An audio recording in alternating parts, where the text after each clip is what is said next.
play with the Sonics.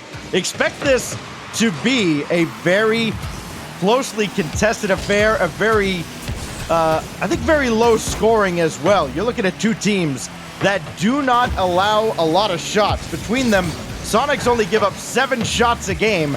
Team Frontline, lower than anybody else, just barely over 6 shots a game so far today. They have been a stingy defense. Yeah, I agree. I think this is going to look similar to what we were seeing in the end of that previous series. Both these teams are something that's not going to leave open goal situations. Someone will be back time and time again to make sure that they're there to clear the ball out, and they're waiting for opportunities to arise and mistakes to happen on the side of the other team. But, like we said, keep an eye out for players like Shock and J-Russ to get out there and try and show off some of their solo ability. Sathu, also somebody not to really... not to forget about. All these guys on this field have that solo play ability, so see who steps up. We'll be curious to see how the scouting has been for Team Frontline, if any exists whatsoever. This is a supersonic squad, but a Sonic squad that has had a lot of difficulty with boost, and already you can see they're struggling to get out of their zone, but Team Frontline got too comfortable on the offensive end, and Shock will score on an empty net. Shock can bring this one around, sees the opening, able to get just underneath it, throws it up over Andy, and both Delta and Beastabonium, instead of going for the quick route, neither one of them tried to make the quick path back to net there. They actually both went to the wall as well underneath Andy and then shadowed the ball down the field, which opened that up and allowed Shock to have that open net.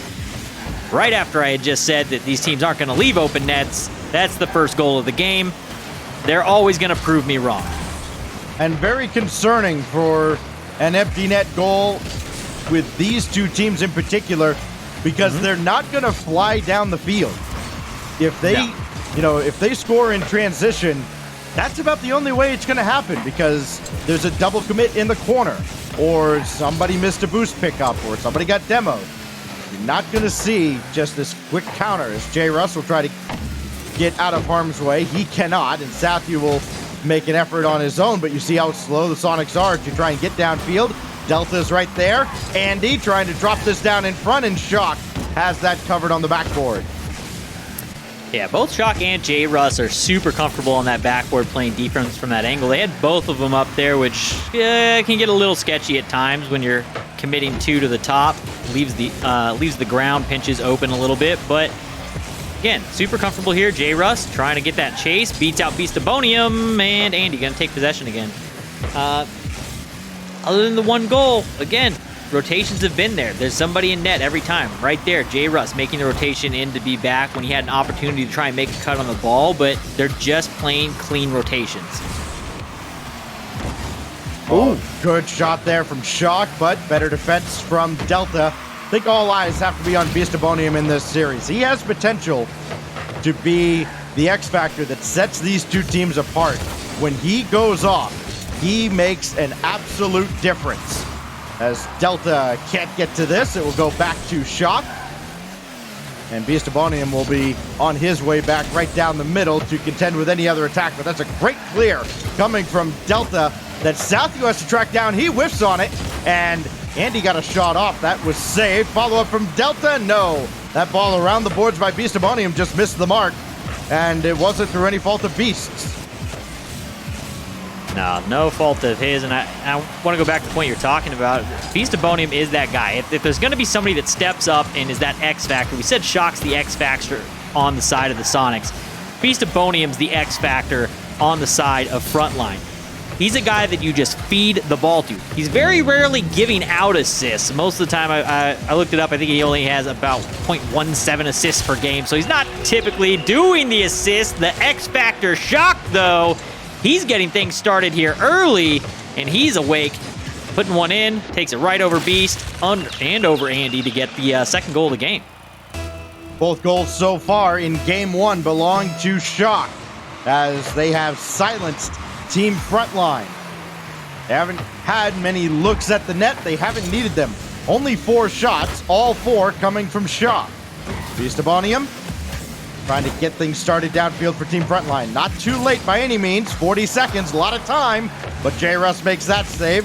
There's one opportunity gone by the wayside. Sathu got this away, as did Shock, and that may just about do it. Frontline's got to get downfield right now and score if they want to give themselves a respectable chance at bringing this back in game one. I don't know that they're going to be able to bring this one back here. Got a feeling this one's going to end 2-0. Really, they haven't been able to find the passing plays. They haven't been able to find anything to put a threat on net on the side of Team Frontline. 6 attempts. None of them really, again, though, anything to worry about. So we're going to need to be able to find a way to feed Beast Ebonium the ball. This is a team that when you are feeding Beast, he takes care of everything else. So you've got to find ways to get some quick passes out to him, let that guy bang the ball in the net. Frontline, not able to piece together a game plan here. We'll see if they can change it up going into match number 2. The team with the lowest boost per minute in all of NA so far today is up 1-0 with an opportunity to go into stage 2 of this second regional. Numbers don't always tell the whole story. The Sonics, they do it with defense yet again. Very few opportunities. Team Frontline only allowed 6 shots to try and break through this Sonics defense. And it just felt like at times, Super, that Frontline was a little hesitant. And I wonder if that aggression kind of picks up here. They have no reason to be nervous. This is the 4th round. Yeah, it felt like they were playing, I don't want to say scared, but they weren't playing their game.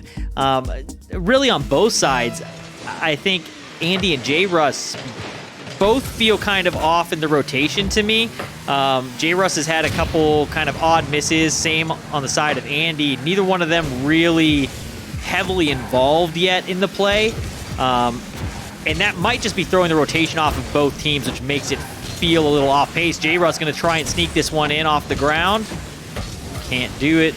But I would agree. It feels like they are playing slower. They are not playing their game. Beast Ebonium, though, with an open net, just bombs it in.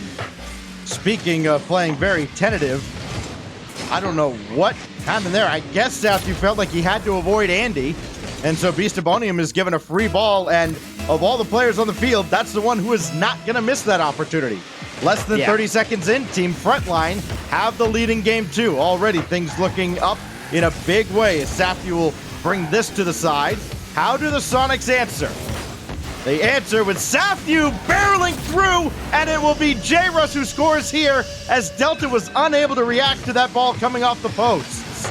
You know, I was about to go into this thing and say getting that goal early here for Team Frontline is really going to elevate it and make them feel better going into this. Being up in the match, going to let you play a little looser, but we're immediately answered back, resets it in, and J. Russ able to finish that goal off. Oh, right. Shock! Well, feels like we had just an extra 5 minutes of warm-up lobby. Now the series has started for real. It's just the Sonics have a one-game advantage because they happen to be the team that accidentally scored a couple of goals. Big shot here! Delta scores from the wing! What a shot here from Delta coming in at a hard angle. Andy able to pop it up last second. Delta with a super lightning quick read to get out and get that touch on that ball. Hits the angle in that upper corner. So the goals fly in left and right for two teams that have been very defensive. They've been very possession-oriented, and they've kind of gotten to this point so far on not allowing the other team to have any opportunities. Granted, there haven't been a ton of shots, 3 apiece in the first 90 seconds. That could slow down at any point. Sandy misses on an attempt here, so Sathu and the Sonics can break downfield. It's J. Russ. His shot's over one, but Delta makes the save.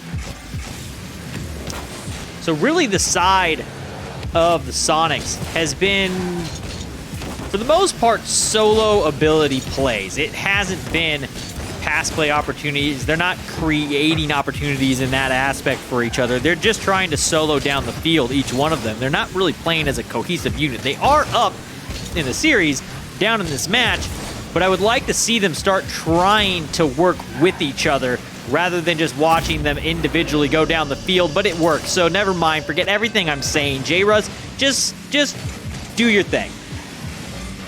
This is not well defended. J-Russ able to get right by Beastabonium. Got by another defender as well. I think Delta just a little late getting up there. And we are all knotted up. The defensive series, throw that right out the window. J-Russ looking for more off the kickoff. And Beastabonium stopped this one. Beastabonium actually going to pick that one up off the flyer. Soft touch, easy save for Sathu. Shock going to shoot it back across right into Beastabonium, who's always going to cut back for a ball like that. Bangs it in. Thank you for the freebie. Beastabonium steps on the field. I'm open.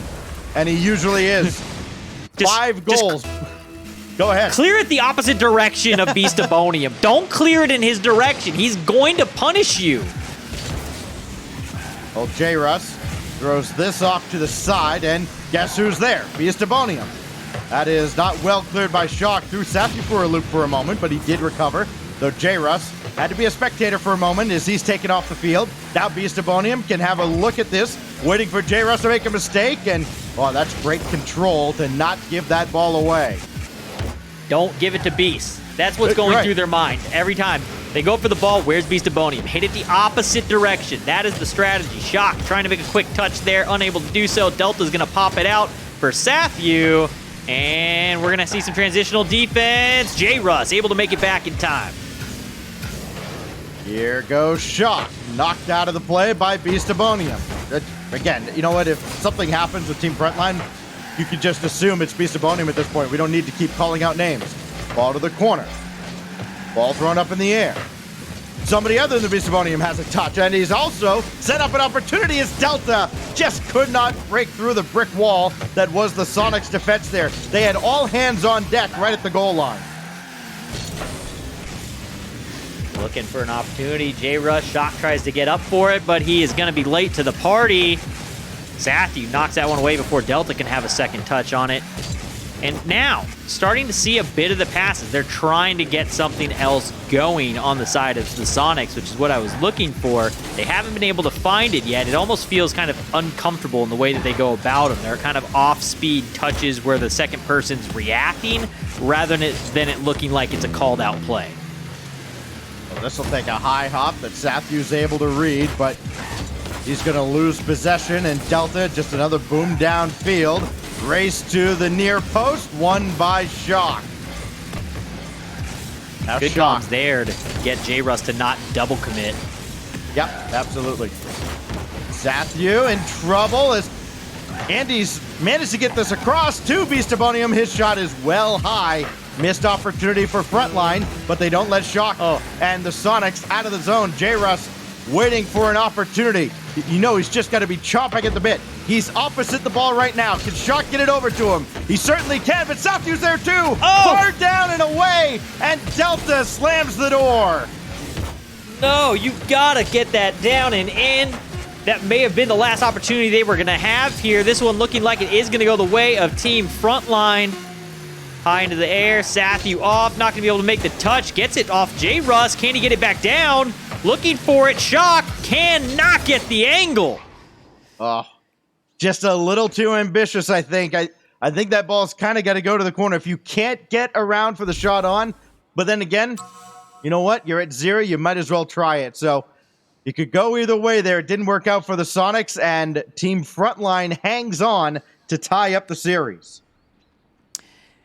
Well, that's 1-1. Basically, we get to reset. We're going into game 3. This one, you know, I felt like Sonics were going to have a bit more control over this, but it really looks like it's a bunch of solo play on the side of Sonics. I'm not seeing the team cohesion. They're there on defense. They're making good calls. We're seeing that they're not double committing as they've been able to call J-Russ off a couple times, and they're communicating there. They've got to find a way to communicate and create opportunities out there in the midfield.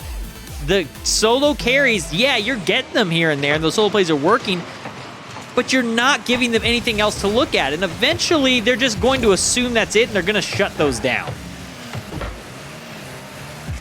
I've tried for a long time to figure out the Susquehanna Sonics, and I've just given up because game to game, it can be so different. Little chip over Shock, but J-Russ is there for the stop. Sathu will have this clear. It's going right towards J-Russ, but intercepted by who else but Beastabonium. Full tank of boost as he goes head hunting, and he got J-Russ. Net could be open, but Sathu's there to make sure Delta doesn't have a clean look. Had to battle through Delta, though. Sathu couldn't get to that ball cleanly out of the corner. And as a result, the Sonic's going to be delayed, but that little turn right there by Sathu bought him and the Sonics just a little extra time. They're not doing any favors, though, for themselves. So that shot barely saved by Shock. Little miscommunication on who was going to take that ball downfield. These solo plays always start kind of with controlled touches on the side of the Sonics. And Beastabonium is expecting them, and if you watch him, if we were like Beastabonium Cam, he's hunting. He's just kind of edging up, waiting for them to make that soft touch, and he's coming in and taking those shots and putting them in really tough spots. There was the save on that, but man, Beastabonium and these turns that he's making and getting in on these reads are disgusting. Beastabonium up top, one-on-one with Sathu, who makes the stop. Delta trying to follow this for himself. No. So Andy will come up and just try to slow down the Sonics, keep them in their own zone, which, again, slowing down the Sonics, not the toughest task in the world, but they're so resourceful they can still get downfield no matter how much you slow them down. Andy and Delta trying to combine on an attempt. And instead, Delta will just have to settle for a full tank of boost out of the Sonics' end. Yeah, it looked like Andy was trying to salvage that. He missed the flip reset at the start, decided to roll around, tried to look for it a second time. I don't think Delta was expecting him to do that, and he was trying to go in and get that touch. So a little bit of miscomms there. That one on target. Delta in the way, though. It just feels like this game, especially after the previous one, had been going in slow motion, and even still was, but Andy with the loudest touch so far of Game 3. He's going to come up clean off the backboard touch from Beastabonium, and he just bombs that one in. Up 1-0, and the longer this series goes on, the more and more it feels like Team Frontline, but never mind. And I quit. After all that, we're like, well, you know what? There's really not a whole lot going on. Kind of starting to just like, I don't know, look at your watch and go like, how long till the next series? And then the Sonics immediately answer back. And so we're right back where we started, no closer to determining a winner than we were when we kicked this game off, except for the fact that there's now 2:22 on the clock. Drop down in front, and Sathu will throw this to the corner. Beastabonium has a chip on, but that's going to be saved away, and Andy is way too far back to take advantage of that feed from Beast. You know, the only thing that ends up being more accurate than Stumpy calling for vert cam in the grid is me saying anything about one team starting to take control of a series, because the other team will score within seconds of me trying to make that point. Then please, by all means, tell me somebody's taking control here. I'd like to see another goal. I'm not ready to do it. It doesn't feel right yet. Okay. I don't have the tingle that tells me to start making that comment yet. So I'll let you know when we get there. All right. Super Sense is on standby.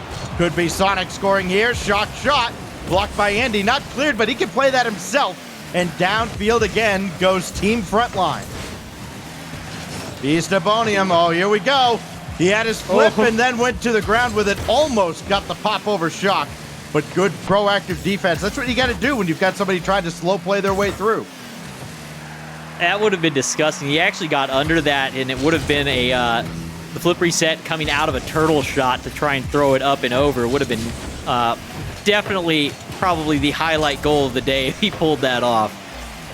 J-Russ, though, he's going to bring this one out off the backboard and get the Sonics offense going. Shock, awkward, able to get back to it, though, just barely. But nobody in net now. Someone needs to rotate back as Andy's trying to get all of them to bite. Does so. Delta can't get it down, and J-Russ gets the opportunity to clear it out into the corner. They just stay back so far. When that ball goes to the corner, somebody's just got to be a little bit closer for Team Frontline. Got to trust that yes, the ball can get past you. You got to have somebody behind you. Here's Sathu with 18 to go. Look at his center for J-Russ. No, so Shock will have to try. And he at least slows down Frontline, but J-Russ will have this with 10 seconds left. Up top, Beastabonium, giving this away to J-Russ, could be trouble. Sonic's threatening, but a side flip by Shock means Sathu will have the last look of regulation. Up high, down hard, and that should do it. Unless Team Frontline's feeling a little greedy, and that will do it. We go to OT in Game 3, looking at yet another one-goal game. And it could be off the kickoff, but Shock will have this. Shock also going to get that one under Beastabonium. But Andy here looking for a little bit of a creative touch off the ceiling. Sathu able to knock it away. That is one thing that I do really like about Andy. Andy's a guy that facilitates the team a lot. He's somebody that is looking for pass opportunities when they're there. He's always making some of these awkward second touches off the backboard, which gets defenders to bite. Delta puts one across, but Beastabonium not in the area to come in and finish that one off. Can Andy get there? No. J-Russ knocks it away. Beastabonium, he will have a go here. Flip reset, got it off the backboard, but just too close to the net as Delta could not come up for it.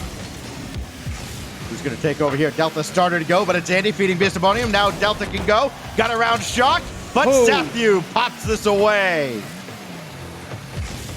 You can see the want and the hunger on Team Frontline as they keep going for this pass in. Beastabonium shot on Sathu, knocks it away. And Andy gonna get a pinch here off the ceiling for, I don't know how many of those he's done. He's definitely trying to sink one of those ceiling pinches. The ceiling is Andy. Yeah, this is a Frontline team that has not normally needed this many opportunities to score. That's gonna be off the crossbar and away.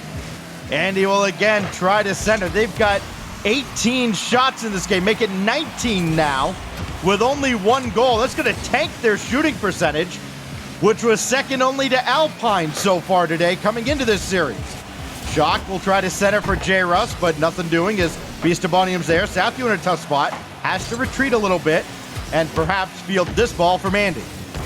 I think the bigger story right now is that we're 7 minutes of gameplay right now, and there's only been 3 shots from the Sonics. Andy looking for it, gonna get it off that touch from Shock, sends it home. Andy takes down Game 3? 3. Yeah, right. It's like Game 3 and 4. I've cast a few series in a row, and I'm like, I don't know which one I'm in now. That kind of felt like we played about 3 games in one with how sluggish the pace was at times, and then kind of picked up, especially when Frontline was on the attack. It took them 21 shots before they finally got 2 goals, and they both came from Andy. Yeah, it took a few.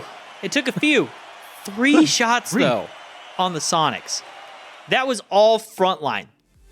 Testament to the Sonics' defense. They held up. Team Frontline, though, in those 200 shots that they took, really a lot of them, they should have been in.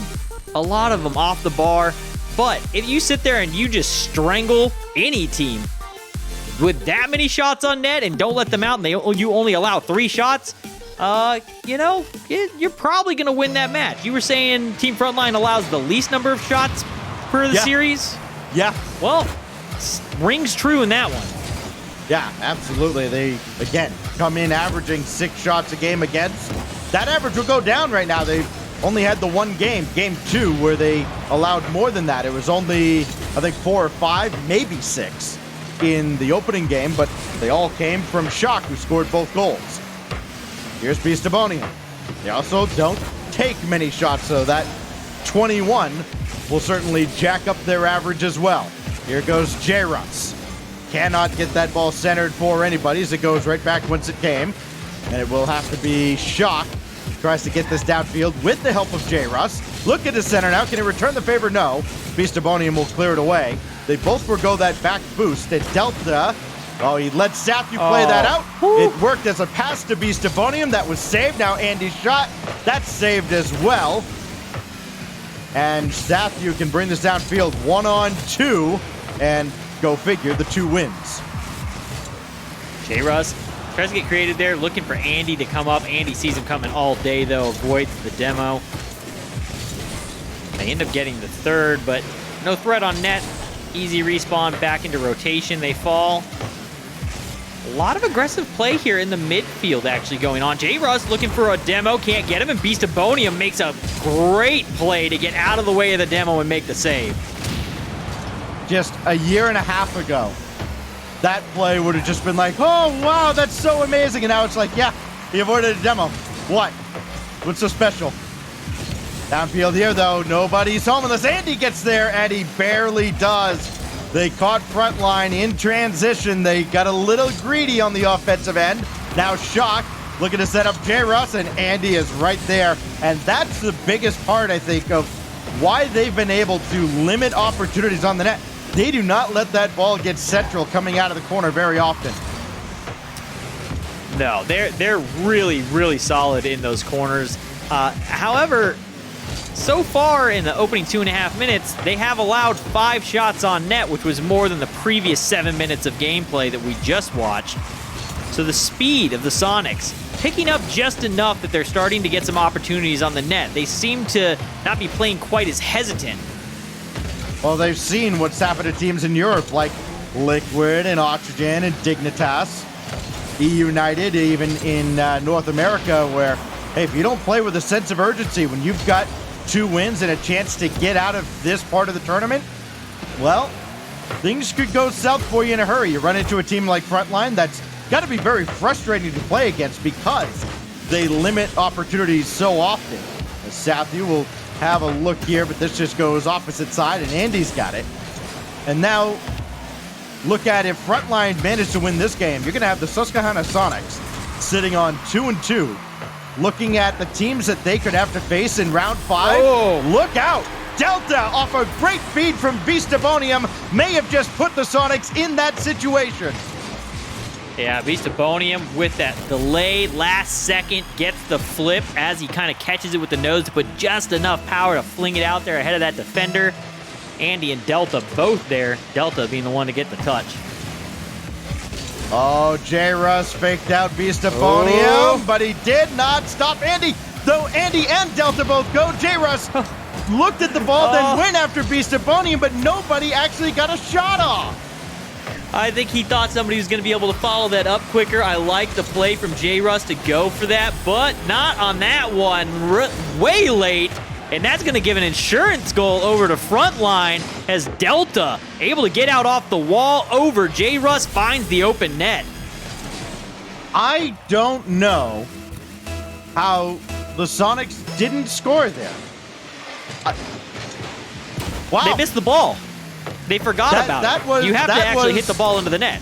That was the off-season Susquehanna Sonics that just could not get out of their own way and could not win if their lives depended on it. And next round, their tournament life will, unless they've got a miracle here. Sathu dropped down, and Andy makes the save. A little bit higher. If he could have put that on the bar, just under the bar, probably would have beat Andy. I don't think he would have been able to get to it. Demo on the field as Beastabonium takes a shot. Delta with a 50, drops it dead, and that ball is going to get cleared out. Beastabonium back in the play, though, coming off that respawn. And Shock going to stop that play. Andy, Beastabonium looking for the dagger, but J-Russ did stop that attempt. Shock keeps the Sonics alive, but he's got to get them downfield and in a scoring position. J-Russ taking off the field, so Sathu has to come over. That means nobody was center. That's going to be ball game.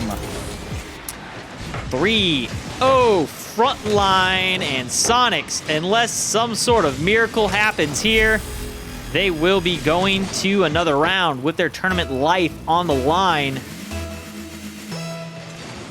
Wow. It's... I mean, they didn't come out at any point and just outright, outclass the Sonics. The Sonics, at times, it felt like they shot themselves in the foot. But what Frontline has done throughout this series is they have played consistent, solid defense. There was no game where the Sonics had them panicking in the net. Spam this candy to help out Andy. He even adds one for the road. He doesn't need it.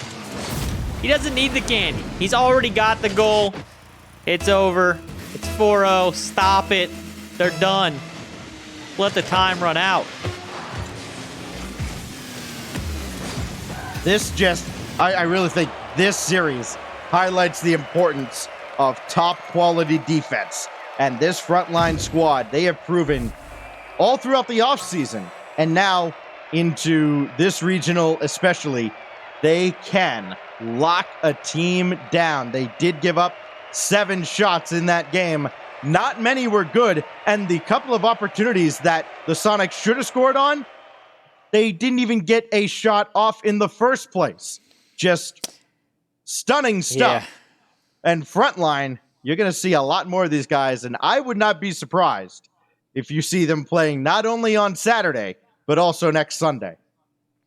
Yeah, I if they can play like that, like what we just saw there, if they can do that to other teams and just kind of strangle them in the midfield and stop the pass opportunities, really gunk up the corners. They don't let things through the corners. They just not cleanly, at least. If it does get through, it's coming through slow. There's time to get back. They put the ball into situations where their defense just has time to rotate. They have a great job of using that diamond right in front of the box to make sure that they're feeding themselves enough boost to be there for the next ball, which doesn't get used enough at times by teams. Some of the teams that do get strangled out on boost on their line, they don't make enough use of that. They do that very well, and I think that kind of elevates that defense a little bit for Frontline. They have got to be one of the more aggravating teams to run into. Yeah, and they're going to be a tough out next weekend as well, and even teams like NRG are going to look at this Frontline squad, I would hope, and go, all right, we got to figure out how to beat these guys, because they avoided them today. They will likely not be able to avoid them next week, or at least next weekend. So that does it for the first half of round number 4. Let us know what you thought of that last series on ye old Twitter device. Use the hashtag RLCSX at RL Esports, or you know what? If you don't want to tweet at us, that's fine. Not all of you have opinions that we necessarily want to hear, but if you want to follow along with all the conversations, just follow that hashtag, follow at RL Esports. You'll be in touch with everything that is going on throughout the RLCS. And today, including our next match, as 2 teams will try to stay alive for a 5th round. It is Adept and the historic Infinite Shots coming your way after this.